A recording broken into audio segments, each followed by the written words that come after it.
Good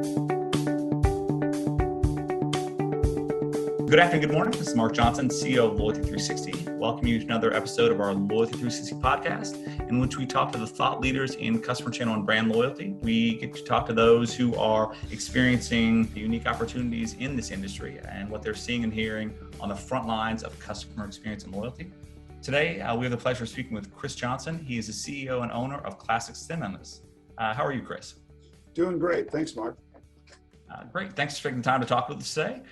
First off, can you give us a brief overview of Classic Theaters and your role at the company?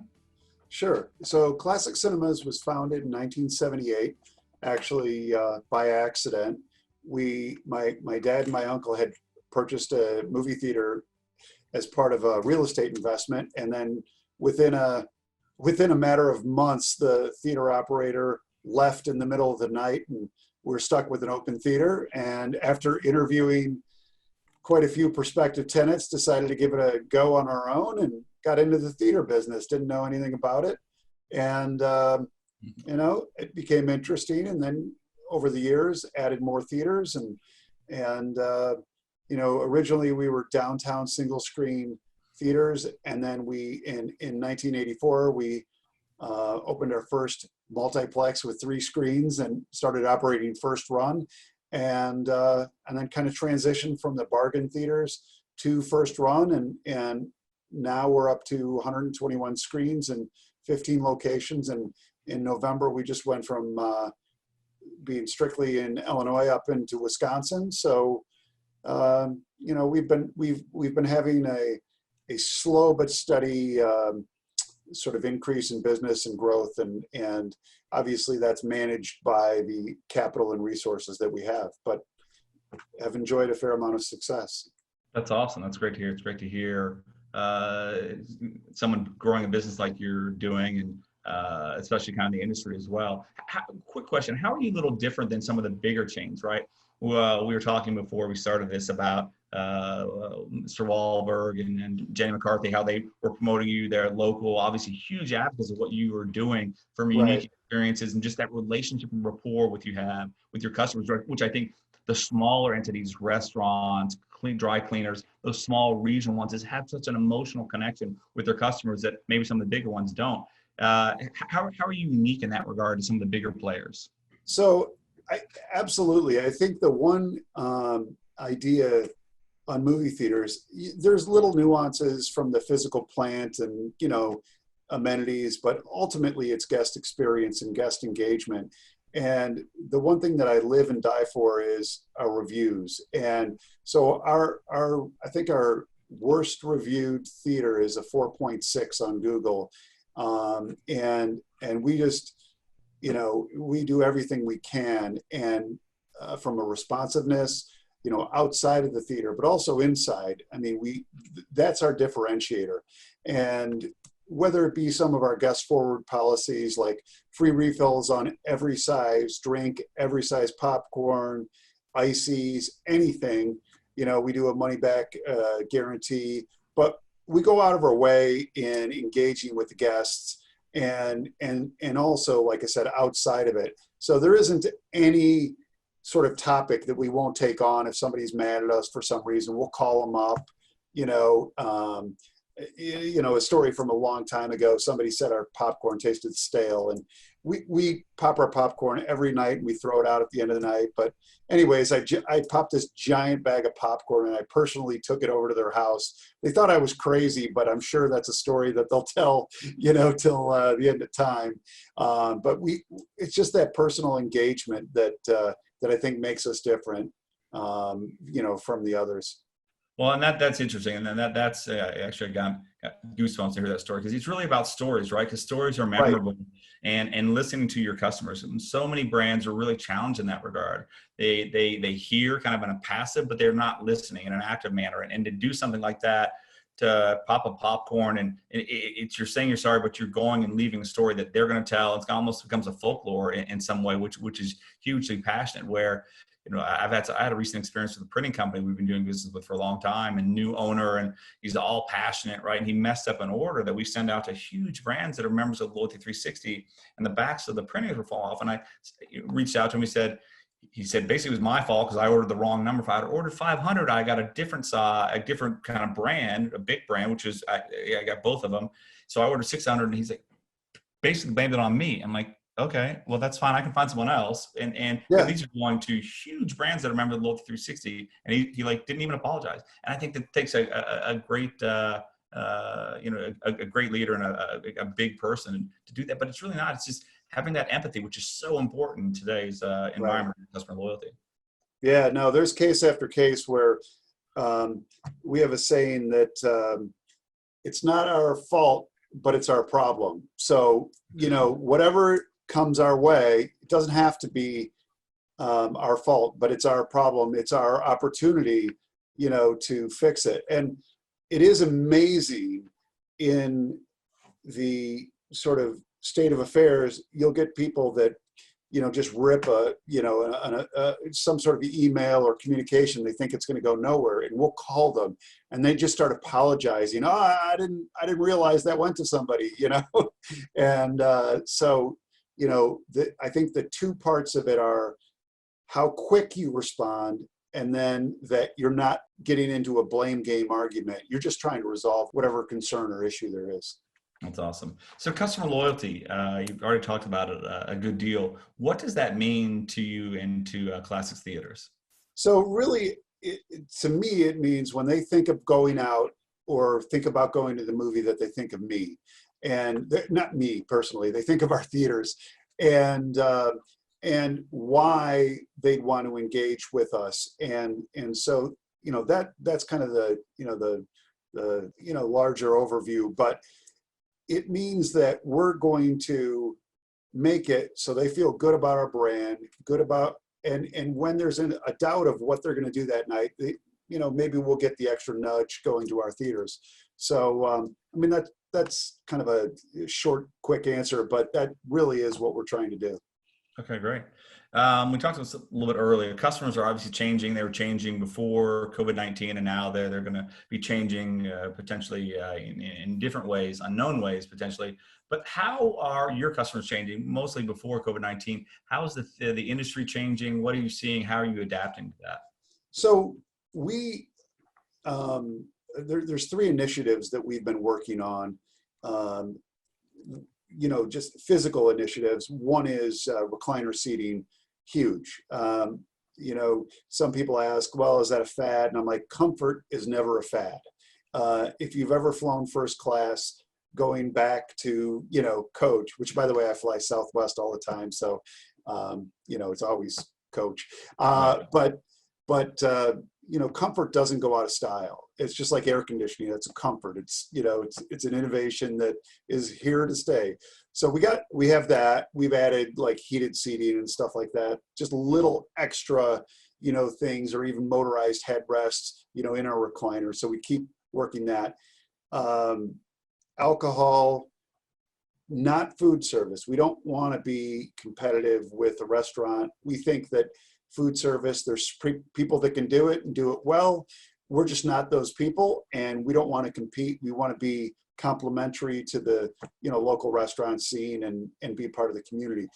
The last one is we're looking at the PLF, the premium large format. So those are kind of our physical initiatives.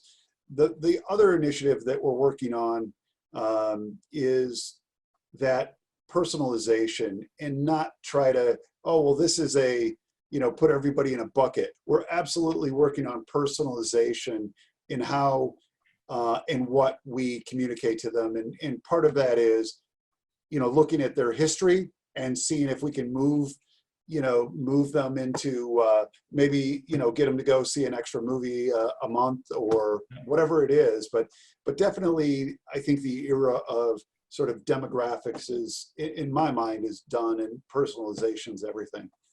Okay, great. Personalization, there's a huge opportunity, but a challenge with regard to technology, get the data sets right, and Right. truly listening to, which is obviously very, very important to you. What's the opportunities there? Kind of getting them out of their potential kind of traditional perspective, and making them see that they may have products or services or kind of content that they may not have an interest in, or to get that one additional visit. Well, what is the opportunity for personalization? Yeah, so I think there's, I mean, there's some of the easier ones are, well, one thing, stepping back, you asked about the changes about pre-COVID. One of the things that did take place was reserved seating and kind of this open table. You know, it used to be, well, should we get a reservation? You know, you got to call there, all this other stuff. Well, like open table and all the like apps, you know, sort of make it like, yeah, we're gonna make a reservation. And so in movie theaters, the idea of reserved seating has caught on and is kind of there. And I think that was pre-COVID. And I think, and it also sort of tied in with the recliner. And I think post-COVID, that's going to be even more important because people want to know, hey, I have this seat, this is where I like to sit, this is what I like to do. I don't want to be hassled. I want to be able to come in late, whatever it is. So that's one thing. And then the other is that goes along with that is the mobile ticketing and the idea that, you know, I can just bypass the box office. Actually, any new theater that we have or any retrofit that we do, we get rid of the box office because we think that's a, you know, kind of a thing of the past. And, you know, we're trying to get people in as efficient as possible. And then you can also have better planning. But as far as that personalization goes, probably the easiest thing you can do is kind of look at the movies that they see, and you can do last chance sort of emails. To me, those are, hey, we know, I mean, we don't say it specifically, you know, you love this comedy or that or whatever, but you might say, if they like a particular type of film, this movie's leaving on Thursday, last chance to see it, we'll give you double points. And, you know, so you're giving them a nudge that just gets them, and if they take one, you know, I mean, even if you get a few over the course of a year, I mean, that's huge. So, Right. so that's probably the easiest nudge to get them in, and you know, it doesn't really cost you anything. And Awesome. yeah, so that's one of the sort of connections, and the idea that you're basing that off of their history. Then again, you know, everybody's fighting for the open rate and then having compelling content. So yeah, that's kind of a quick one that we're looking to be better at, you know, executing. That's awesome. Well, what about the employees? How do they play a role in customer experience, customer loyalty? I mean, obviously very passionate. We talked about some things you do for the employees and your guests. What role do the employees, the frontline employees, play in driving that emotional connection, that unique relationship? I think they're everything, you know, and again, it's the making you feel like you're a part of something. And I have this saying, we have a person at every exit when the movie ends with a bowl of mints and a person saying good night. And I emphasized, you're not handing out mints, you're handing out goodbyes, and you're handing out you know, an opportunity to rectify anything that happened during the movies. And it sounds like I'm going to just give you all my cliche things, but you know, how you act when money isn't being exchanged, I think is a true tell of how a business is operated.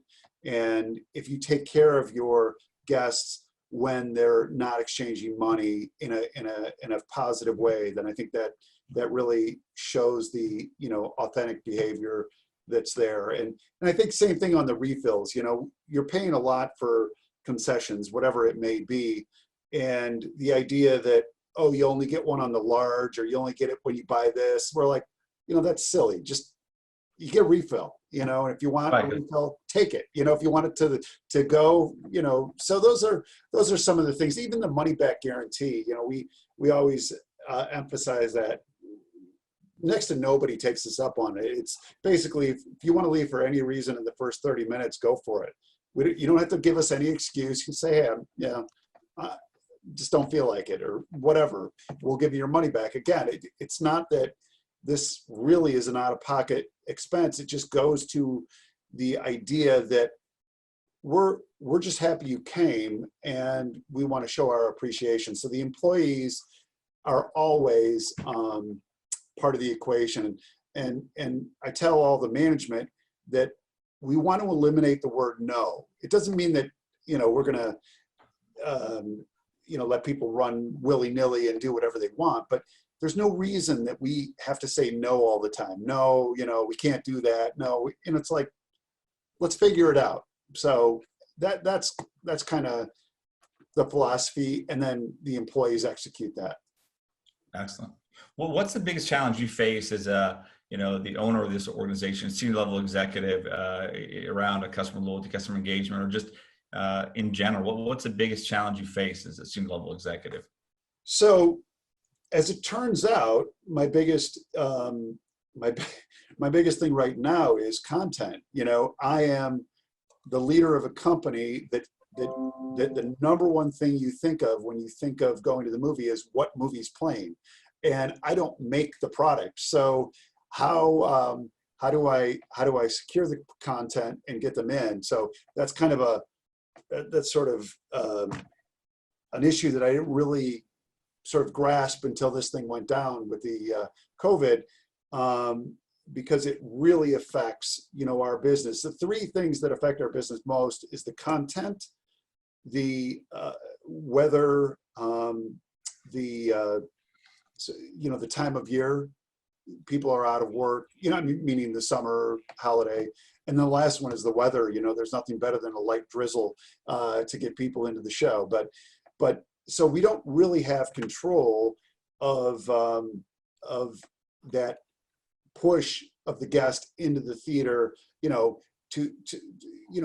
from an overall perspective. If there are no good movies, it's pretty impossible to get people in. Yeah, maybe you'll do better than your competition.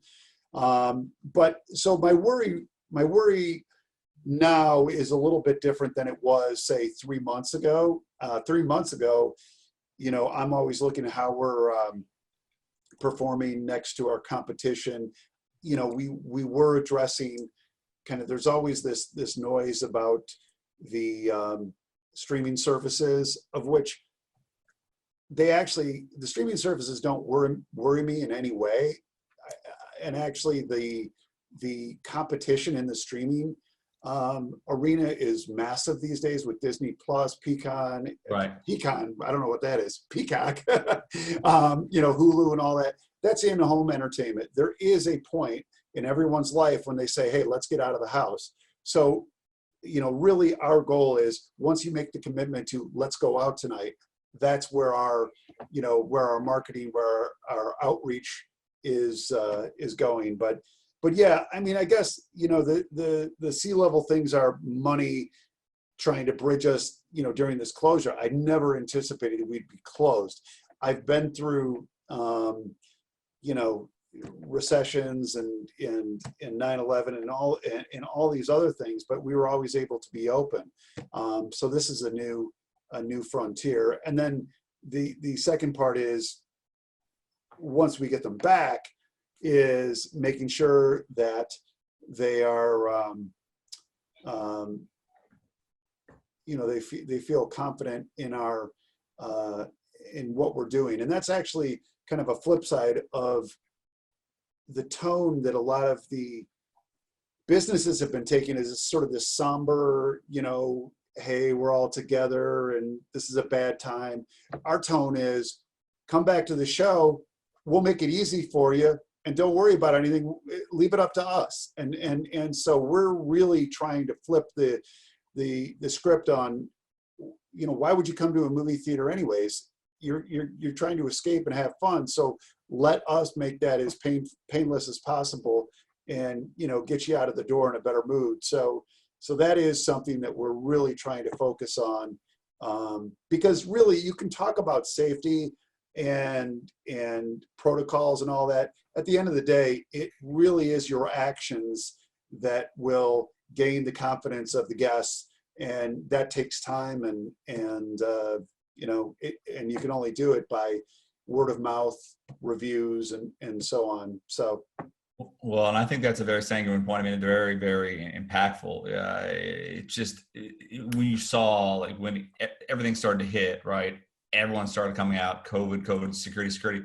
But what we saw on the customer side, and more on the brand side, people begin to tune out. People, a lot of the marketers don't want to talk about COVID anymore. They want to know what's next, right? They want to know, they don't want to talk about the marketing message. They don't want to talk about safety and security because it just really kind of alarms the customer, right? They have brands they trust, they have people they have relationships with. They want that. They want to get to what's next. They want to start looking forward and not kind of dwelling on all of this because it just has a kind of a negative impact to the customer. And I think when you saw that, the airlines started and the hotels started and the retailers started and everyone started, it just got to be, it's all you saw in your inbox, especially if you were in the customer loyalty industry. It's all I saw for a month. So yeah, I think that's a very proactive approach, and you have the opportunities to take people away, to let them get away. That's one thing I love about the big movie theater, and I'm sure everyone does, is just get away from life for a minute. You go by yourself, or just where you can be, you can totally engage and put it down. Because when you watch movies at home, right, you have a second screen, you're doing other things. You go to theater, you just put it down, and that becomes your focus. Where I think you have such a unique opportunity in that regard. Yeah, I mean, I think I equate it to a roller coaster, and I'm not like a huge roller coaster fan, but the one thing about a roller coaster is once you get in that seat, there's no turning back. You can't pause it. You can't get off. You can't change the channel, so you're stuck with this ride, and you're going to go through the highs and the lows and the screams. And that's exactly what it is. It's all about, sort of letting go. And I think that the idea that moviegoing is sort of a thing of the past doesn't make any sense. When you look at last year, the biggest movie ever was released in Avengers. And we've set all these records, and even like a movie like Parasite, there's no possibility Parasite from an online perspective would have, streaming would have got the sort of, word of mouth that it did with movie theaters bringing it back, and and it just, what a success story. But it's all about diving in and really experiencing it. And so that's why I'm bullish on the industry once we get out of this this funk we're in right now. I shouldn't call it a funk, this closure, actually. It's just unique. So a couple real quick questions to wrap this up. Again, very insightful. I don't think I've laughed as much in a while. If you could have, we call this our crystal ball question, or usually it's CMO question. If you could have one piece of information, right? If you ask one question of a competitor, of a technology provider, for customers, if you could have a question answered, what would that one question be? Oh, that's wow. It's a big one. That is a big one. Yeah. So, I think one of the things we didn't talk about, were subscription, and this whole subscription model that, people are implementing, and it's had some success. I think there's a little subscription fatigue, but how would we craft not necessarily a subscription model, but a program that has the engagement and would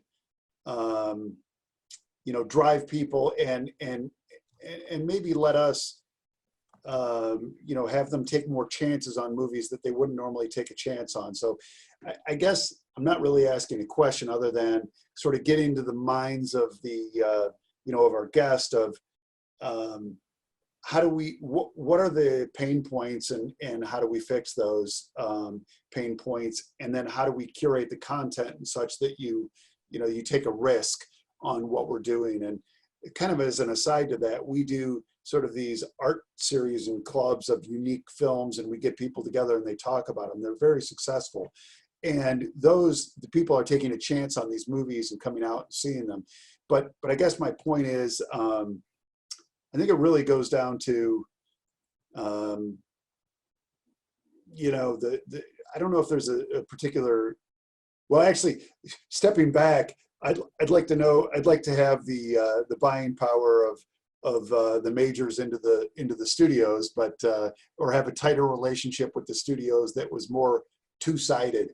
That would be, how do we get that to be accomplished? Because I actually do think the Netflix of the world, Netflix and movie theaters could have an amazing relationship. When you think about it, the pre-show is filled with Netflix, Hulu, and all these other content providers because they want eyeballs of people going to the movie.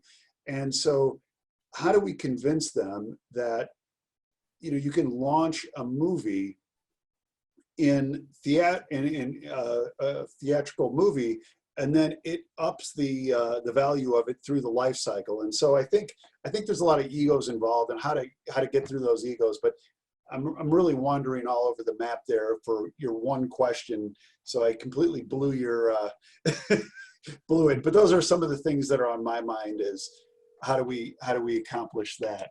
Okay, well, that's great. It's good. I mean, it's obviously a lot of challenges and opportunities out there. And the last question, as a trade association for the industry, we think a lot about this. We get to talk to very smart people like you who are at the forefront of customer loyalty, customer experience, and just whether it's content or personalization, there's a lot of unique topics. How should we as an industry be thinking about customer loyalty to help you, or what are things that we can help you with in your journey?